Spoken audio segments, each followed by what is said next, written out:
दोस्तों, क्या आपने कभी सोचा है कि नवरात्रि सिर्फ एक त्यौहार नहीं बल्कि एक ऊर्जा है, एक शक्ति है जो हर साल हमें याद दिलाती है कि भीतर की देवी को जगाना कितना जरूरी है। दोस्तों, नवरात्रि का मतलब है नौ रातें, लेकिन सवाल ये है कि इन रातों में ऐसा क्या खास होता है जो हमारी आत्मा को छू जाता है। आज की इस वीडियो में हम जानेंगे देवी दुर्गा की महाशक्ति से लेकर महिषासुर राक्षस के आतंक की कहानी, कन्या पूजन से लेकर नारी शक्ति के संदेश तक एक पूरी यात्रा। तो चलिए शुरू करते हैं नवरात्रि की असली कहानी। नवरात्रि यानी शक्ति की उपासना का वो पर्व जहां हर दिन एक नए रंग की कहानी लिखी जाती है। हिंदू पंचांग के अनुसार नवरात्रि साल में 4 बार आती है, लेकिन 2 ही सबसे ज़्यादा प्रसिद्ध हैं। एक तो चैत्र की नवरात्रि, दूसरा शारदीय नवरात्रि। इन नवरात्रों में हम देवी दुर्गा के 9 रूपों की पूजा करते हैं। हर दिन एक नई देवी, एक नई शक्ति, एक नया संदेश।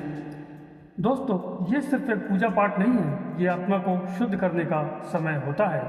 ये वो मौका है जब हम अपने अंदर की शक्ति को पहचान सकते हैं।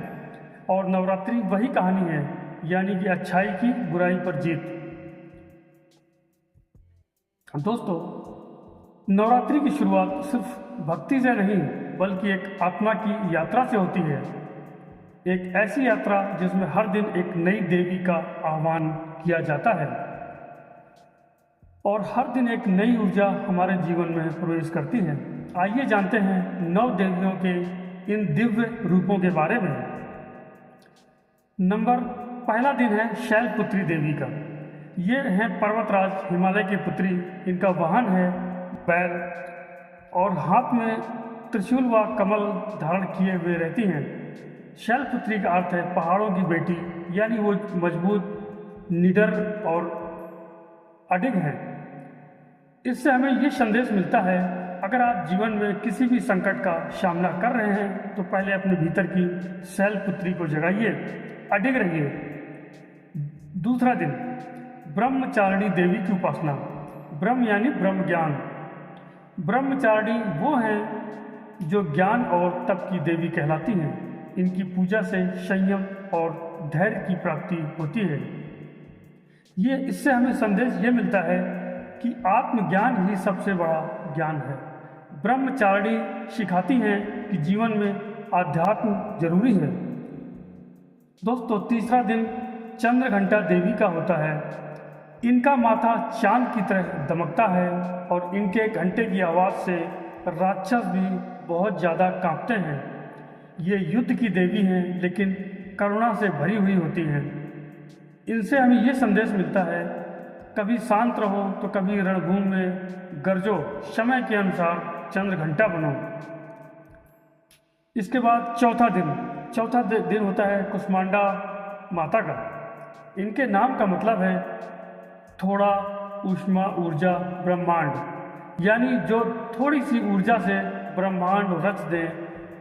इनसे हमें संदेश मिलता है, अपने भीतर की छोटी सी चिंगारी को भी हल्के में मत लो, तुम जो है ब्रह्मांड रच सकते हो। दोस्तों, 5वां दिन आता है स्कंद माता का। ये देवी कार्तिकेय की माता हैं। माँ का वह रूप जो युद्ध में बेटे के साथ भी हैं और प्रेम में सौम्य रहती हैं। इससे हमें ये संदेश मिलता है, सच्ची शक्ति में मातृत्व का संतुलन होता है। 6वां दिन, इनका जन्म कात्यायनी ऋषि के घर हुआ था। ये महिषासुर मर्दिनी हैं, दुष्टों का नाश करने वाली। अन्याय के विरुद्ध खड़े होना भी भक्ति है। दोस्तों, 7वां दिन काल रात्रि देवी। इनका रूप काला है, बाल खुले हैं, वाहन इनका गधा है। जी हाँ दोस्तों, इनका वाहन गधा है। ये सबसे उग्र रूप है, लेकिन भक्तों के लिए सबसे दयालु। इससे हमें ये संदेश प्राप्त होता है, डर को देखने से मत भागो, उससे लड़ो, उसे गले लगाओ। दोस्तों, 8वां दिन आता है महागौरी माता का।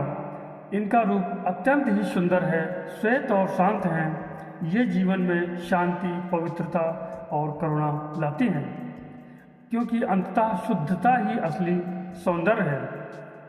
9वां दिन, 9वां और आखिरी दिन, ये वो देवी हैं जो सभी सिद्धियां देती हैं, ज्ञान, ध्यान, विद्या और आध्यात्मिक शक्ति। हमें संदेश ये मिलता है, जब तुम खुद को जान लेते हो तब तुम सब कुछ पा लेते हो। इन 9 रूपों से हम हर साल सीखते ही रहते हैं कि शक्ति केवल बाहरी नहीं होती, ये हमारे अंदर होती है। अब हम दोस्तों, अब हम जो नवरात्रि की आत्मा है यानी महिषासुर वध की कहानी, इसको जानने की कोशिश करते हैं। यह वो कथा है जो नवरात्रि को शक्ति का प्रतीक बनाती है। दोस्तों, यह सिर्फ एक पौराणिक कहानी भर नहीं, बल्कि यह हमें सिखाती है कि जब बुराई सीमा लांघ जाए तो शक्ति अवतरित होती ही है। बहुत समय पहले की बात है, महिषासुर नामक एक राक्षस था जिसने कठोर तपस्या कर ब्रह्मा जी से वरदान प्राप्त किया था कि कोई भी देवता उसे मार नहीं सकेगा। दोस्तों, ब्रह्मा जी ने उसे वरदान तो दे दिया, लेकिन महिषासुर का अहंकार आसमान छूने लगा। उसने देवताओं से स्वर्ग की सत्ता छीन ली, इंद्र को पराजित कर दिया, वायु देवता, अग्नि देवता, वरुण देवता, सभी को उसने पराजित कर दिया। हार कर सभी देवता ब्रह्मा, विष्णु और महेश के पास पहुँचे। तीनों देवों ने अपनी शक्तियाँ एकत्र की और तब एक दिव्य तेज पुंज प्रकट हुआ, जिससे जन्म हुआ देवी दुर्गा का।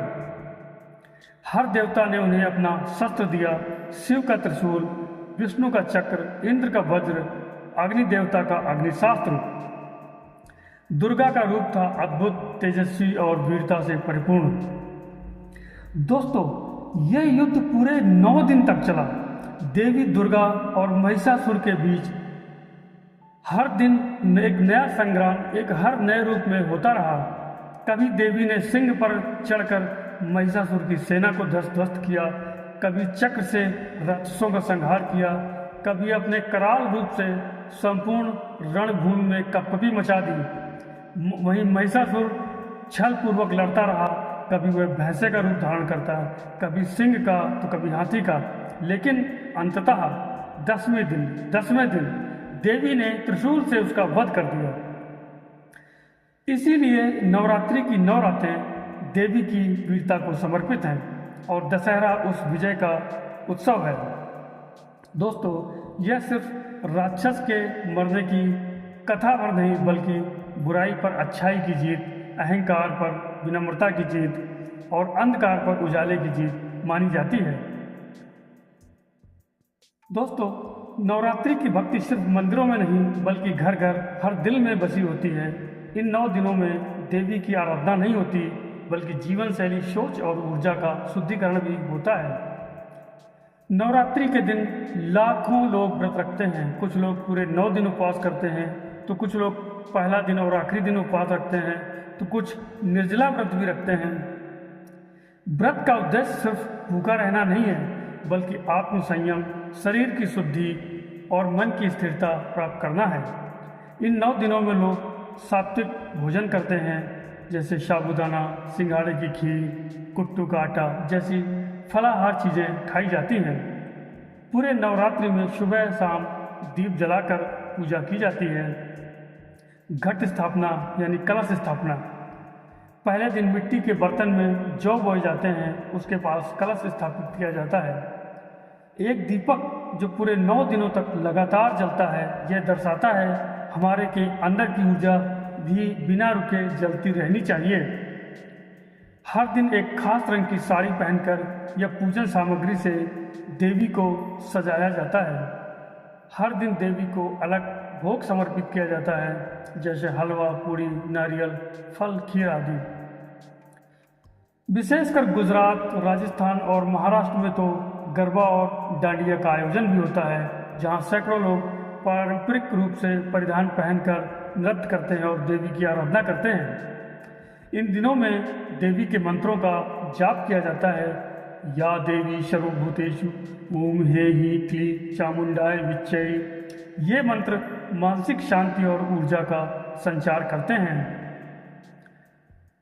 दोस्तों, नवरात्रि का अंतिम दिन यानी नवमी सबसे शुभ, सबसे पवित्र और सबसे भावनात्मक दिन माना जाता है। यह दिन सिर्फ देवी को विदा करने का नहीं, बल्कि नारी शक्ति को नमन करने का होता है। नवमी के दिन 9 कन्याओं को घर बुलाकर उन्हें देवी के 9 रूपों का प्रतीक माना जाता है। उनके चरण धोए जाते हैं, उन्हें भोजन कराया जाता है और उन्हें भेंट दी जाती है। इन कन्याओं को कन्याएं नहीं बल्कि देवी के रूप में माना जाता है। दोस्तों, अगर एक और रूप में देखें तो जब हम इन बच्चियों की पूजा करते हैं तो हम कह रहे होते हैं नारी में ही सृष्टि की शक्ति है, नारी में ही ईश्वर का वास है। कुछ परंपराओं में 9 कन्याओं के साथ एक छोटे बालक को भी भोजन कराया जाता है। उसे भैरव बाबा कहते हैं। यह संतुलन का प्रतीक होता है कि शक्ति और संरक्षण साथ साथ चलते हैं। नवमी का मतलब सिर्फ पूजन नहीं है बल्कि यह स्मरण है कि हर नारी में देवी बसती है और हर बच्ची में भविष्य की ऊर्जा छिपी है। आज के समय में जब कन्या भ्रूण हत्या, दहेज और लैंगिक भेदभाव जैसी समस्याओं से हम जूझ रहे हैं तो कन्या पूजन केवल एक धार्मिक क्रिया नहीं बल्कि एक सामाजिक संकल्प भी बन जाता है। नवमी के बाद देवी को विदा किया जाता है, घर में कलश विसर्जन होता है, जौ अंकुरण की स्थिति देखी जाती है और मन में फिर से एक भाव उठता है कि अगले वर्ष फिर से शक्ति हमारे जीवन में लौट कर आए। आधुनिक युग में शक्ति की प्रेरणा, नवरात्रि की कथा, देवी के 9 रूप, महिषासुर की कथा, पूजा व्रत, कन्या पूजन, ये सब सुनकर एक सवाल तो उठता ही है कि आज के दौर में इन कहानियों का कुछ मतलब है भी या नहीं है, या ये बस केवल पौराणिक कथाएं हैं, या फिर इनमें आज भी जीवन जीने का सूत्र छिपा है।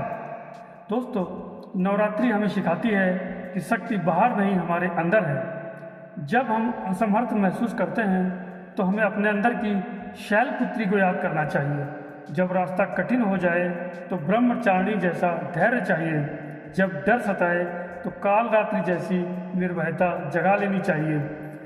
हर देवी हमें याद दिलाती है कि नारी केवल सहनशील नहीं, अपराजेय भी है। आज के युग में महिलाओं की सिर्फ पूजा जाने की नहीं, समान अवसर, समान और सुरक्षा की जरूरत का भाव रखना चाहिए। नवरात्रि की याद है कि समाज तभी आगे बढ़ेगा जब नारी को शक्ति नहीं, हक मिलेगा। नवरात्रि के 9 दिन हमें सिखाते हैं कि कैसे हर भाव, हर रूप जरूरी है। कभी करुणा, कभी दया, कभी शांति तो कभी शक्ति। हर रूप का अपना समय और स्थान है। दोस्तों, महिषासुर कोई दानव नहीं, आज के युग का ईगो, क्रोध, घृणा और अज्ञानता ही असली राक्षस है। हर नवरात्रि हमें अपने अंदर के महिषासुर से लड़ना चाहिए और अपनी दुर्गा शक्ति को जागृत करना है। नवरात्रि केवल पूजा नहीं, एक आध्यात्मिक यात्रा है। हर दिन एक नए रंग में, एक नई देवी के साथ हम अपने मन, शरीर और आत्मा को फिर से तरोताज़ा